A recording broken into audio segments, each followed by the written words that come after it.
The Galactic Senate chamber shimmered under the sterile glow of 10,000 lights, a cathedral of politics orbiting the twin suns of Varan Prime. Holograms flickered as delegates from 100 species argued over the same topic for the 7th consecutive cycle: humanity. To most of the galaxy, Earth was a minor world, technologically noisy, culturally chaotic, and embarrassingly emotional. Yet reports kept arriving of human audacity, their unpredictable behavior unsettling even the most disciplined strategists. Ambassador Karnesh, tall and glittering in polished armor, slapped his taloned hand against the podium. "They're primitives," he declared, his voice cutting through the chatter. "They still burn fossil fuels. They build weapons for sport. And they name warships after birds that cannot even fly." Laughter rippled through the chamber. From the far end of the room, a gravelly voice interrupted. "Laugh if you wish," said General Zorktal of the Verka Dominion, scales dull with age and experience. "But I fought them. Once." The laughter stopped. Zorktal leaned forward, his eyes half-lidded, tone low enough to make the air hum. "I saw one human defeat an entire platoon without firing a shot. She smiled the whole time. We called her the Pale Ghost back then. She called herself Captain Eleanor Vance." He paused. "You know her by another name, Baba Yaga." A ripple of discomfort passed through the Senate. Karnesh scoffed. "A myth. A human fable." Zorktal's jaw tightened. "No myth leaves you waking at night, hearing her voice." The general's claws scraped the table. "She played us like instruments, fed us false codes, false surrenders, and when we finally reached her ship, it was empty. She'd been there days earlier. We surrendered to an illusion." His stare swept across the assembly. "Do not underestimate them. They do not win wars by strength, but by imagination. And madness." The presiding chancellor, a gelatinous being named Oriul, attempted diplomacy. "General, you suggest we fear a species still debating how to boil water efficiently?" Zorktal's reply came cold. "Fear, no. Respect, absolutely." Yet the majority remained unconvinced. The Empire prided itself on order, predictability, and logic, qualities humans seemed to treat as optional hobbies. In the following hours, resolutions were drafted. The consensus: Earth would be brought into the imperial fold, for its own good. A diplomatic fleet would be dispatched to educate the humans. Karnesh was appointed envoy, flanked by security forces, analysts, and Zorktal himself, whose protests were drowned out by bureaucratic confidence. The Senate adjourned, and across the chamber's marble floor, Zorktal muttered to his aide, "They're sending lambs to lecture wolves." 2 weeks later, the Imperial fleet emerged from hyperspace above Earth. The blue planet hung serene below, clouds swirling like white ribbons over ocean and continent. Aboard the Imperial flagship Light of Concord, Karnesh adjusted his ceremonial cloak, admiring the reflection of his golden armor. "Prepare the translators. I want their leaders to feel honored," he ordered. "And if they resist, I'll remind them we can vaporize their moon." He smiled, perfectly confident. Behind him, Zorktal remained silent, staring at the blue world with unease. He had seen it once before, from the other side of a burning sky. In orbit below, on the Terran vessel USS Lexington, Captain Eleanor Vance sipped black coffee while scrolling through intercepted transmissions. Her hair was tied back neatly, her expression calm, almost amused. The ship's AI, a sardonic American program system called Chuck, hummed through the speakers. "You've got visitors," it said. "Big shiny ones too. I counted 12 destroyers and a diplomatic barge shaped like an overcompensating trophy." Ellie smirked. "Let's be polite hosts then." She adjusted her jacket, a crisp Terran uniform bearing no rank insignia, only the Earth flag stitched above her heart. "Send a greeting. Something warm and confusing." Within moments, the Imperial bridge lit up with a transmission. The hologram of a human woman appeared, smiling, holding a cup of steaming liquid. "Good morning, Galactic Empire. Welcome to Earth. We made cookies. Please don't beam directly into the atmosphere, it's rude." Karnesh blinked, unsure if he was being mocked. State your designation, he demanded. Captain Eleanor Vance, United Terran Defense Fleet, she said brightly. But my friends call me Ellie. You can call me Captain. Or Baba Yaga, if you're feeling dramatic. Karnesh froze, while Zorktal's head whipped toward the hologram, scales tightening in dread. Impossible, the general whispered. Ellie's smile softened. Hi, Zorktal. Still keeping the galaxy safe. The general's throat rumbled a low growl. What are you planning, human? She took a slow sip. Oh, nothing sinister. Just coffee diplomacy. Karnesh cut in, determined to reclaim control. You stand before the might of the Galactic Empire. You will submit peacefully, or we will, she interrupted, tone still sweet. Or you'll what? Flatten the moon? That'd really mess with our tides. Terrible fishing for centuries. She tilted her head, eyes glinting with something colder beneath the humor. Let's avoid unpleasantness. Come aboard for a chat. The alien delegation arrived under escort. The human ship's corridors were plain, functional, but unsettlingly quiet. Every step echoed too loudly. When they reached the conference chamber, the smell of freshly baked cookies filled the air. Ellie sat at the far end, cross-legged, boots off, pouring tea. Make yourselves comfortable, she said cheerfully. Earth hospitality comes with caffeine and passive aggression. Zorktal didn't sit. You should not be alive. Ellie raised a brow. You should have aimed better. A flicker of tension spread through the aliens. Chuck, the AI, interjected from the ceiling speakers. Statistically, humans prefer friendly negotiation before mutually assured destruction. It's a cultural thing. Karnesh hissed. We do not negotiate with primitives. Ellie shrugged. Then you'll negotiate with survivors. Every word she spoke sounded playful, yet surgical in precision. She asked about the Empire's welfare systems, its military doctrine, its resource allocation, all under the guise of polite curiosity. By the end of the conversation, the aliens realized she had extracted more data than their analysts could have in a month. When Karnesh finally demanded to know humanity's stance on subjugation, Ellie smiled. Oh, we love cooperation. We just prefer being asked nicely. A soft alarm pinged from the ship's console. Chuck's voice turned mock serious.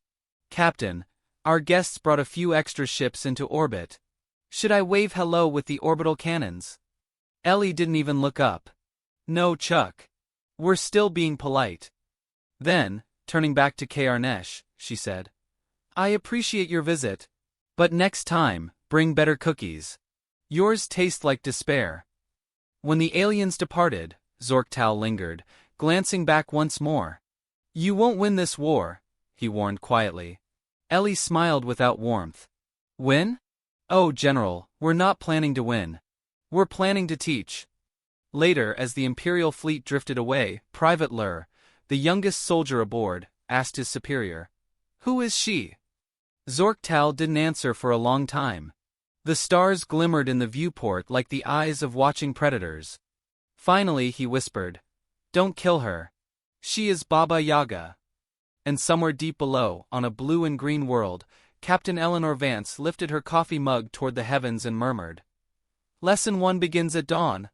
The diplomatic chamber aboard the Light of Concord gleamed like a jewel, sterile, symmetrical, and utterly devoid of warmth. Everything about it screamed control, a shrine to order and hierarchy, which made the sight of Captain Eleanor Vance strolling in with a mug of coffee and a half-eaten biscuit all the more absurd. She paused in the doorway, surveying the semicircle of alien dignitaries waiting for her, their eyes flicking between her casual posture and the Terran flag patch on her sleeve. Good morning, she said, voice bright as daylight. Lovely room. Smells like new plastic and unearned confidence. The translator drones hesitated, unsure whether to render her last phrase as compliment or insult. Karnesh chose to take it as neither. Captain Vance, he said, rising. You stand before the representatives of the Galactic Empire. You will address us with the respect due to our station. She smiled politely. Of course. I brought cookies. A tray descended beside her, steaming and fragrant. Half the delegation stared in suspicion. The gelatinous ambassador from Lycorn Prime inched backward. "You expect us to ingest that?" Karnesh hissed. Ellie tilted her head, feigning surprise. "Oh, heavens no. That would require trust." She bit one herself, chewed, and smiled again. "Now, about this whole annexation thing, should we begin with why it's a terrible idea, or would you prefer I let you figure it out the expensive way?" Chuck's voice whispered from her earpiece, tone dry. "You're really leaning into that whole unpredictable primate reputation." She sipped her coffee. "Just giving them what they paid to see." Across the table, Zorktal watched her closely, arms crossed. The air between them hummed with unspoken memory. He had seen her command silence on a battlefield with a single glance. Now she was performing the same trick in a conference room. Karnesh gestured to the holographic map of the Milky Way projected above them. "Your planet is here," he said, highlighting a faint blue dot near the galactic rim. "A marginal world of no significant military or economic contribution. The Empire offers protection and integration in exchange for compliance." Ellie blinked slowly. "Protection from what?" "From yourselves, of course," Karnesh replied. "Your history of violence is legendary." She leaned forward, elbows on the table. "You read our history?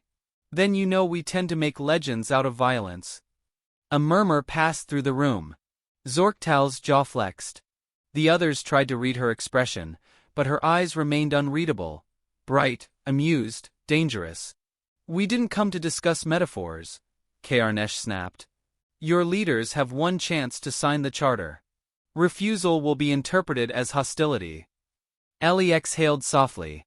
"You see, this is why no one invites you to parties." She rose from her chair and began to circle the table, her boots clicking lightly.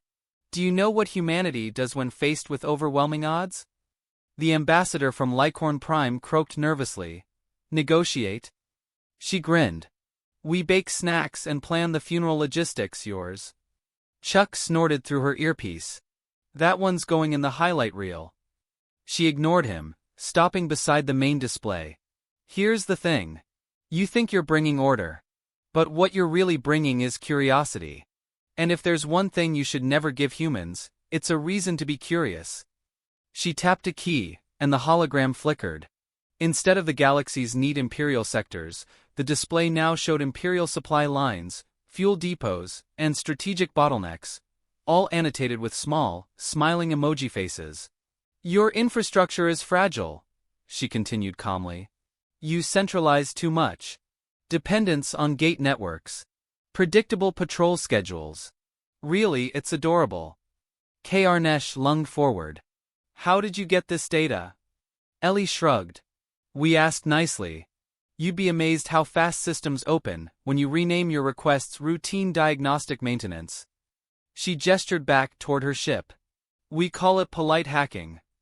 The room fell silent, except for the faint hum of the ship's engines. The aliens exchanged uncertain glances. Zorktal finally spoke, voice gravelly. "You're not bluffing." Ellie met his eyes. "Would I waste a bluff on amateurs?" A tense pause. Then Karnesh slammed his fist onto the table, sending a pulse through the hologram. "Enough games. The Empire demands compliance." Ellie's reply was almost kind. "You keep demanding things, Ambassador. Has it ever worked for you?" He sneered. "You're a barbarian hiding behind civility." "Oh," she said, smiling faintly. "That's exactly right. We're very good at pretending to be civilized." Chuck whispered, "Careful, Captain. They're arming the security detail." She sipped her coffee again. "Good. Let them." The air grew tense as armored guards entered, weapons shimmering faintly. Ellie stood perfectly still, her expression calm as glass. "Gentlemen," she said, "if you intend to arrest me, please do. But you should know one thing first." She lifted her wristwatch, its surface glowing faint blue. "I'm allergic to energy weapons. They tend to misfire around me." A hum spread through the room, followed by a cascade of flickering lights. Every alien weapon glowed red, then powered down simultaneously. Karnesh stared in disbelief. What did you do? She looked almost apologetic. A little electromagnetic persuasion. Chuck's idea. Chuck's voice piped cheerfully from a wall speaker. In my defense, they were pointing things. Ellie placed the mug on the table with deliberate care. You see, Ambassador, humans have a saying. Play stupid games, win stupid prizes. Consider this the consolation round. She turned toward the exit. We'll speak again soon, assuming you still have comms. And then she was gone, leaving only the faint smell of coffee and ozone behind.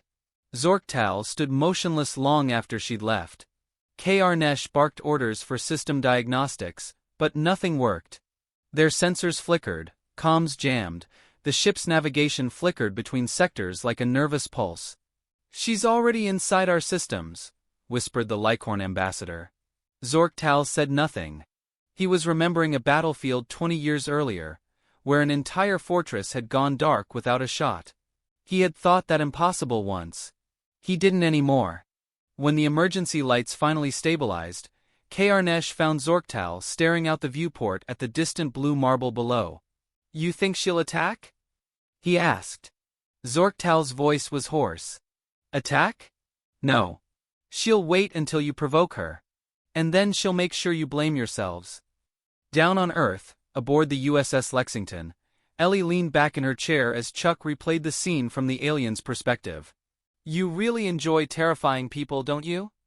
He said. She smiled faintly. It's not terror, Chuck. It's education. Same thing when humans teach it, the AI replied. She laughed softly. Fair. Then she turned her gaze toward the stars. They'll escalate. They always do. And when they do, we'll be ready. Chuck paused for a moment before asking. You could have ended it today. Why let them go? Ellie's eyes hardened. Because they need to make the first mistake. That's the only way the lesson sticks. She reached for her coffee again, now cold, and raised it toward the heavens. To politeness, she murmured. Our most dangerous weapon. Far above, the Imperial fleet regrouped, shaken and humiliated. Karnesh prepared his official report, carefully omitting details that made no sense. Yet as he wrote, his claws trembled. He could still hear Zorktal's quiet warning echoing through his mind. Humans didn't conquer through force, they conquered through patience. The ambassador sealed the report, unaware that the message he transmitted was already rerouted, rewritten, and archived deep within Earth's intelligence database before it ever reached the Senate. And somewhere in orbit's shadow, Eleanor Vance smiled in the dark, her reflection ghosting across the glass as she whispered to herself. Lesson 2 begins when they stop laughing. The declaration of war came wrapped in ceremony and arrogance. The Galactic Empire's proclamation broadcast across 1,000 systems, each word dripping with righteous superiority. To them, humanity had refused peace. To Earth, it sounded more like an invitation. The Imperial fleets mobilized, armadas shimmering through hyperspace toward the blue planet at the edge of the galaxy. Reporters and dignitaries called it Operation Civil Dawn. The humans called it Tuesday. On the USS Lexington, Captain Eleanor Vance watched the live feed with the calm detachment of someone evaluating the weather. They're coming, Chuck murmured from the console, voice uncharacteristically quiet. She set her coffee down, unblinking. Let them. We need the practice. While the Empire assembled in orbit, humanity vanished. Satellites went silent, orbital stations evacuated, fleets disappeared into the shadowed corners of space. To Imperial intelligence, Earth seemed deserted. Its transmissions reduced to soft music, looping endlessly across the void. The melody was familiar to no one but Ellie. Chuck recognized it. Classical, right? Beethoven? She smiled faintly. Beethoven with a little mischief. It helps with timing. Karnesh led the first wave, commanding 40 ships. His orders were simple. Subdue, occupy, correct. His tone in briefings was clipped, mechanical. They will capitulate within one rotation, he said, refusing to meet Zorktal's wary gaze. The older general had been reinstated as an advisor, his warnings tolerated but ignored. They're not predictable, Zorktal told him quietly. They don't fight the way you expect. Karnesh scoffed. Then they die the way we expect. The first landing craft touched down in what had once been New York City. Instead of resistance, they found emptiness. Streets silent, skyscrapers hollowed, windows gleaming with nothing behind them. Every broadcast frequency whispered the same phrase in dozens of languages: "Welcome home."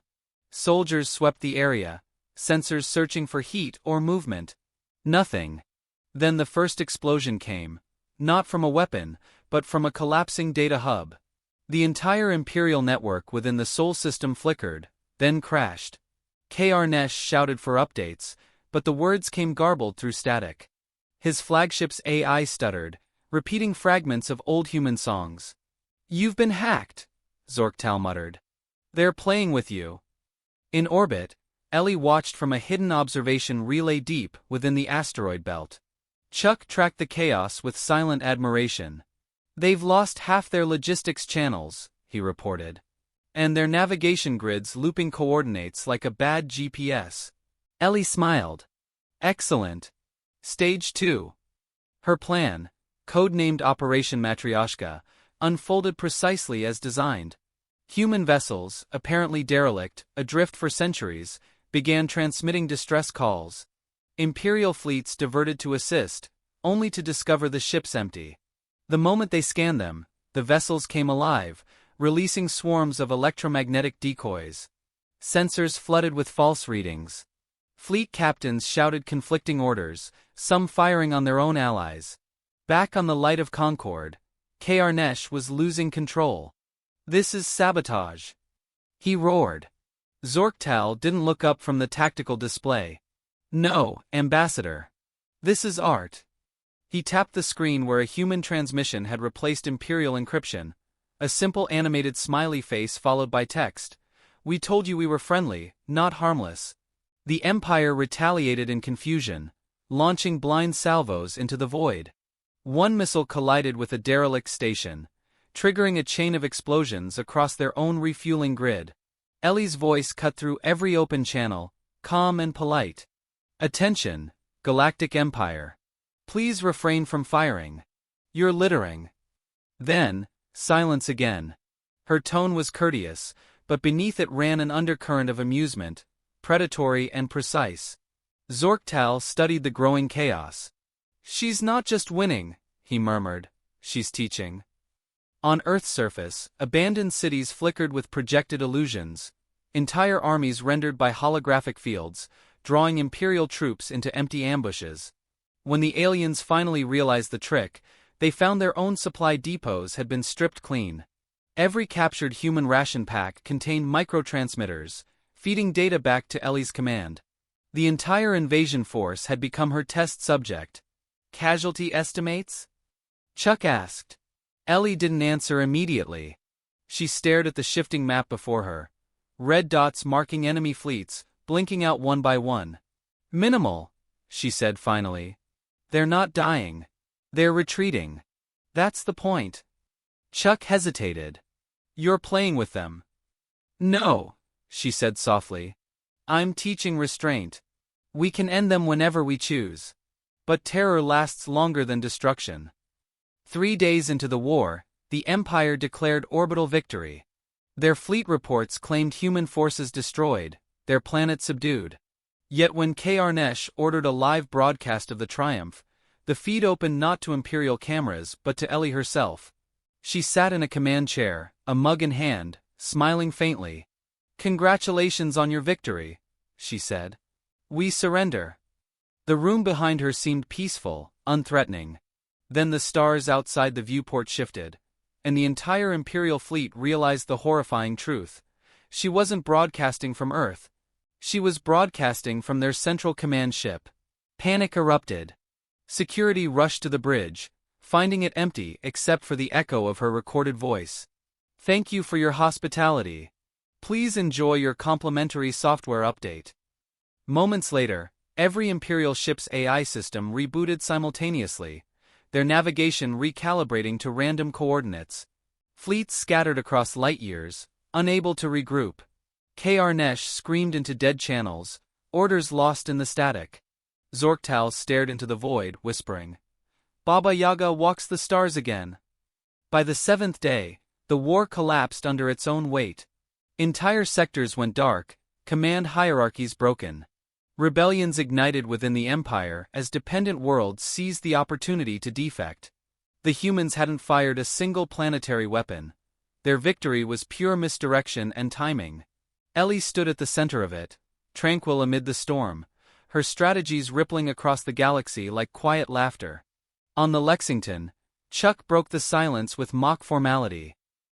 Status report: Empire in ruins, humans victorious, caffeine reserves critical.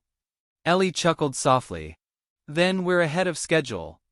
She watched the live feeds of alien systems burning, not from bombs, but from confusion, paranoia, and data collapse. They thought we were dangerous because of our weapons, she said. They never understood our real weapon is imagination. Chuck's tone softened. They'll remember you as a monster. She looked out toward the stars. Maybe. But at least they'll remember. Her reflection shimmered faintly on the glass, half-smile lingering. She turned back to the console. Prepare transmission to the Imperial Senate. Let's end this politely.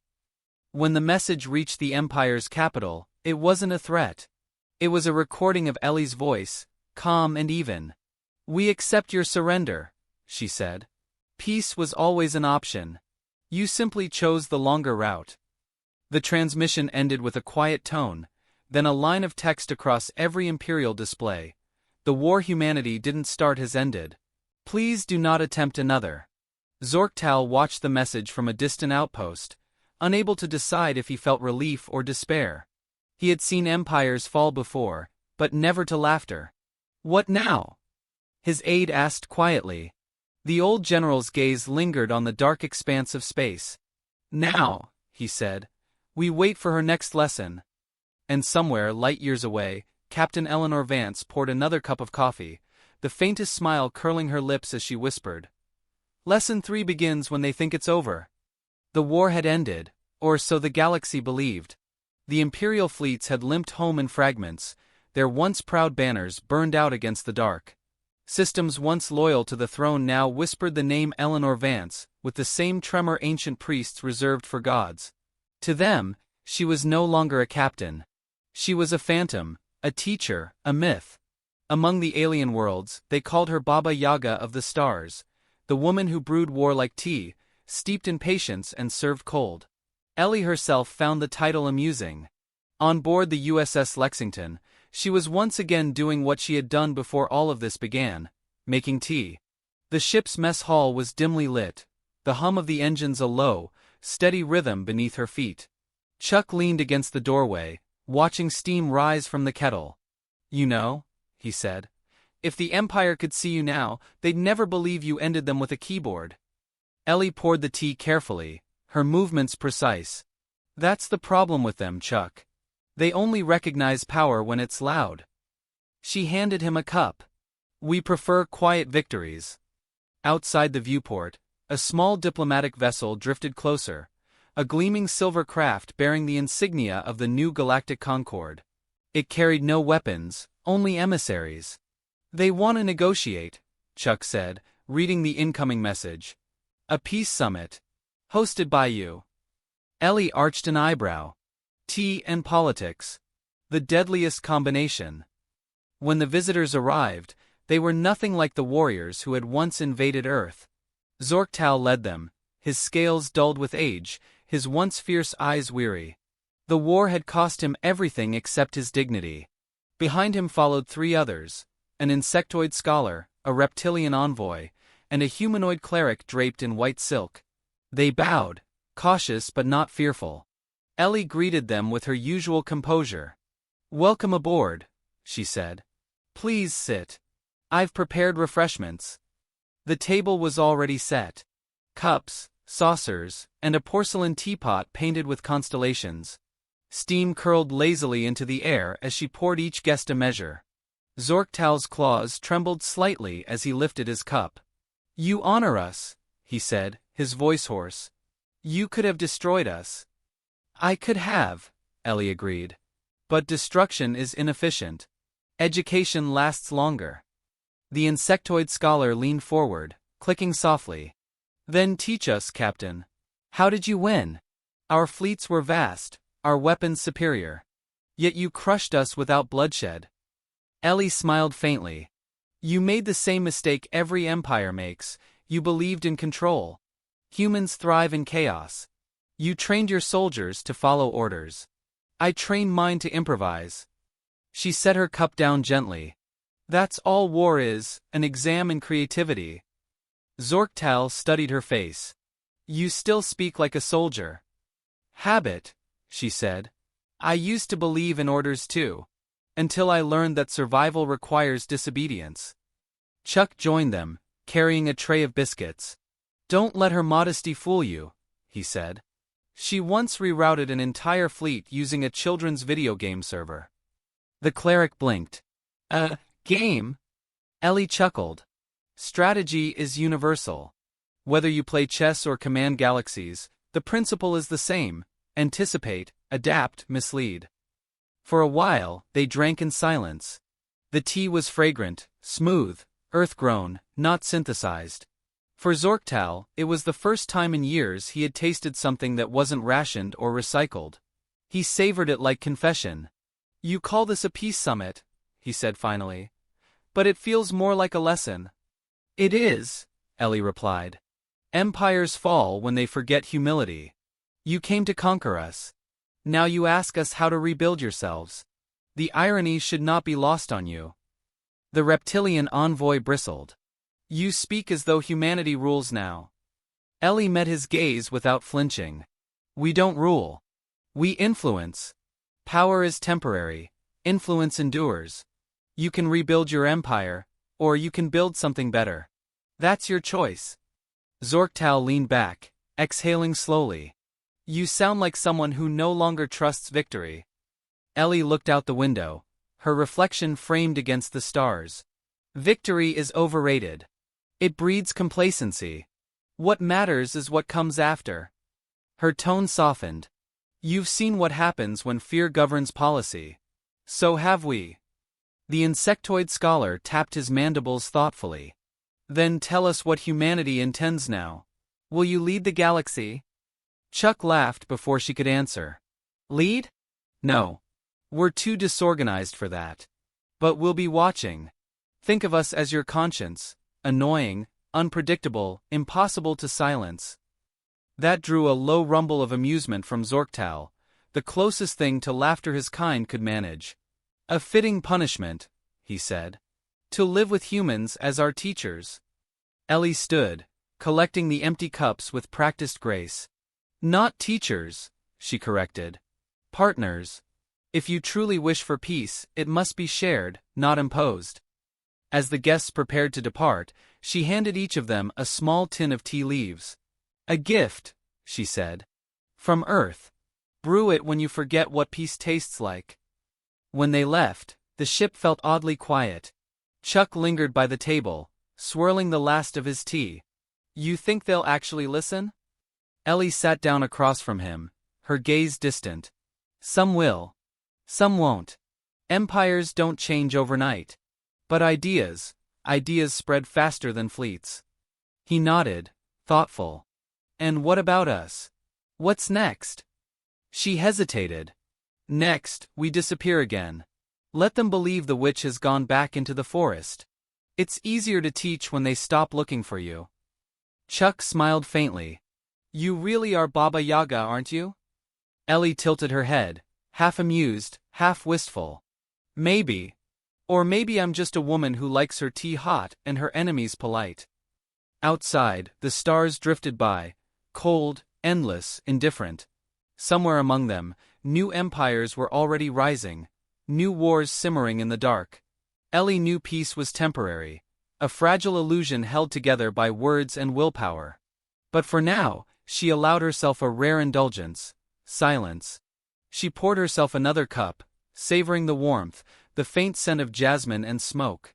Let them remember, she whispered to the empty room. The monster who invited them to tea. In the stillness that followed, the ship's hum seemed to echo like a heartbeat, steady, patient, waiting. Somewhere far away, a message pulsed through the void, encoded in human channels. It carried no threats, no demands. Just a single phrase repeated endlessly in every known language. Peace is served,